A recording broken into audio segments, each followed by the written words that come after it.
বৌমা, একটু শোনো না মা।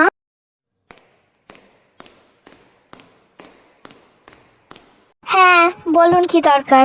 রমেশ বাড়ি নেই মা। আর নাতিটাকেও তো দেখছি না গো। ওদের একটু ডাকো না, একটু দেখা করতাম। খুব ইচ্ছা করছে দেখা করতে। না, ও তখনও ফেরেনি। আর বাবান তো স্কুলে গেছে। বেশ, এসেছেন যখন ভিতরে আসুন।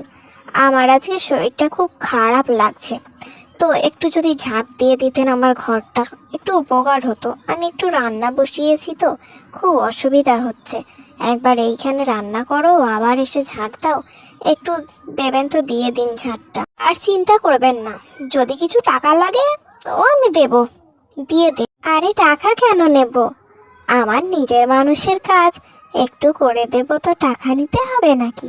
দাও মা, আমি করে দিচ্ছি। তাহলে ওই কোণ থেকে ঝাড় দেওয়া শুরু করুন। আমি বরং রান্নাটা দেখি। দেখবেন কোনো জিনিসে যেন হাত দেবেন না, আপনার আবার হাত টানের স্বভাব আছে। না মা, তোমাদের কোনো জিনিসে হাত দেব না, চিন্তা নেই। দাও মা, ঝাঁটাটা দাও, আমি ঝাড় দিতে শুরু করি। বৌমার মুখে এই সমস্ত কথা শুনে বৃদ্ধা মণিমালার চোখের কোণায় জল চলে আসলো। সে অসুস্থ শরীরে কাজ করতে শুরু করলো।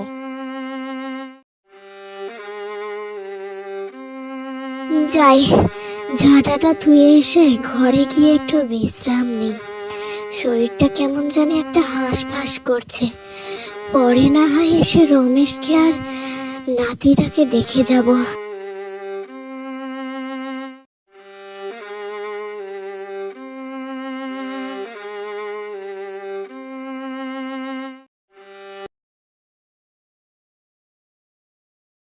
শুনছো, আজ না তোমার মা এসেছিল। মা এসেছিল? আচ্ছা, মাকে কিছু খেতে দিয়েছো তো? বসতে দিয়েছো তো মাকে? বাবা, মায়ের নাম করতে না করতেই একবারে মুখে এত বুলি ফুটেছে তোমার, একবারে আদিক্ষেতায় ধরে না। কান খুলে শুনে রাখো, ওই ঘরে যদি গিয়েছো না ওই বুড়ির সাথে দেখা করতে, তো আজ তোমার একদিন কি আমার একদিন।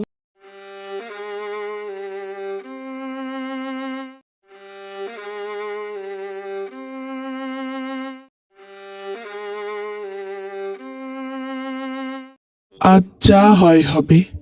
আমি একবার আমার মাটাকে দেখতে যাব না, তা কি করে হয়? আমি আজীবন মল্লিকার কথা শুনে শুনে আমার মাটাকে কষ্ট দিয়েছি। আজ আর না, আজ আমি যাবই।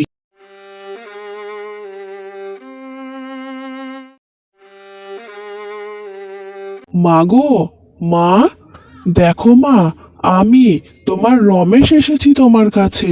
রমেশ তার মায়ের পাশে গিয়ে বসলো, আর তার মায়ের গায়ে হাত দিয়ে সে অবাক হয়ে গেল, কারণ তার মায়ের গা ছিল খুব ঠান্ডা। সে বুঝতে পারল তার মা আর তাদের মধ্যে নেই। মা, চোখ খোলো মা। মল্লিকা, তুমি দেখো, আজ আমার কত বড় ক্ষতি করে দিলে তুমি। আজ এক বাড়িতে থেকেও মায়ের সাথে আমাদের ভেদাভেদটা তুমিই তৈরি করলে। কি হলো গো তোমার? এরকম চিৎকার করছো কেন? আর তুমি কাঁদছোই বার কেন? আজ মা আমাদেরকে ছেড়ে চলে গেছে মল্লিকা। এবার তুমি খুশি তো? সবকিছুর জন্য দায়ী তো তুমি। বিশ্বাস করো রমেশ, আমি এটা কখনো চাইনি। ঠাম্মি, চোখ খোলো ঠাম্মি। মা, আজ তোমার জন্য আমাদের সবাইকে ছেড়ে ঠাম্মি চলে গেল।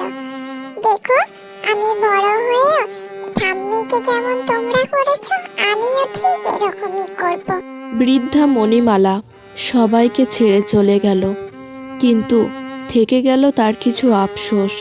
তার নাতি আর তার ছেলে রমেশকে একবার নিজের চোখে দেখার।